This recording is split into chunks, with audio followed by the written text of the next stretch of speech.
Also, speaking of lawsuits and all of this, The Hill is reporting right now that Andrew McCabe, the former deputy FBI director, is planning to sue the Trump administration for defamation and wrongful termination.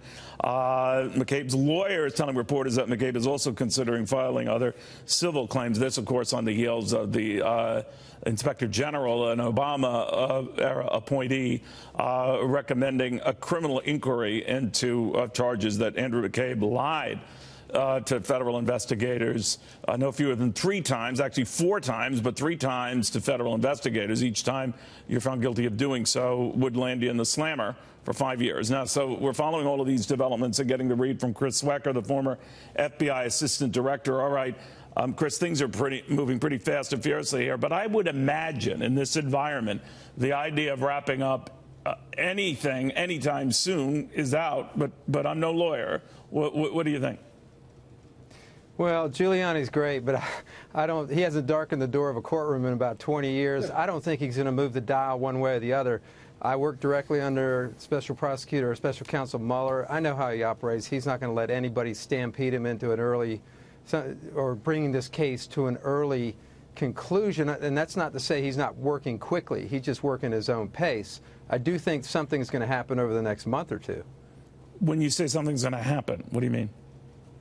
Well, you see that Flynn's sentencing has been put off till the end of April. Papadopoulos' sentencing is put off till the end of April. There's a couple other things running in the background. It leads me to believe that he has to keep these witnesses on ice until the next indictment. So there are all the earmarks here of working your way up the chain, the food chain, to the next level, whether that's Trump Jr., whether it's Kushner, whether it's Manafort piling up on more charges relating to, this time relating to Russia collusion. Who knows? But I don't want to see the president brought into this. I don't think he's going to get brought into this, but I do think something else is coming.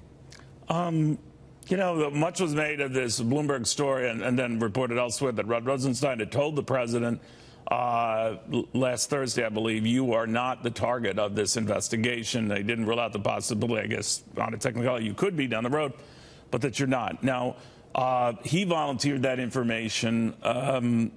What are we to make of that? Obviously, I know, and you remind me that things could change, but what does that mean? That the investigation could potentially be going in other areas? Remember, this conversation was post the raid of Michael Cohen's home and offices, the president's personal lawyer. What do you think?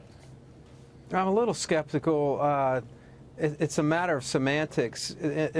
According to the Attorney General guidelines, which govern investigations by the FBI and the Attorney General, you're either a subject or you're not. And the word target doesn't come into play if you read the guidelines. It's called, and you open an investigation based on predication or articulable facts that an individual has committed a federal crime. Then why would he? I understand what you're saying. Then why would he tell the president that? I mean, you know, some have cynically read into that if this happened and it's disputed, but that he's maybe giving a false sense of security to the president, that he'll volunteer to answer questions from Mueller. I don't know, but what do you think of that? Well, I'm not sure he actually said that. Just based on what I know about federal investigations, I'm not sure that those are the exact words that he used. I'm skeptical about that. I mean, some information was passed. Maybe there was some talk about whether he was a target, but I don't think so. I just think that's not the kind of language that's used by Rosenstein or Mueller, and it's not an official term, if you will. It wouldn't give me any comfort. Yeah, but you know, I'm so glad you confirmed a gut feeling I had, because I'm an idiot with this stuff, but it sounded too neat and packaged and tied with a bow, you know? It sounds like PR to me a little bit. You know, neither Rosenstein nor Mueller are going to refute that right now because they're not talking, and rightfully so. Well, interesting. So you know that there's no rebuttal to that coming from their direction. Yeah, interesting stuff. Chris, thanks for taking the time. I appreciate it. Chris Swecker, the former FBI assistant director.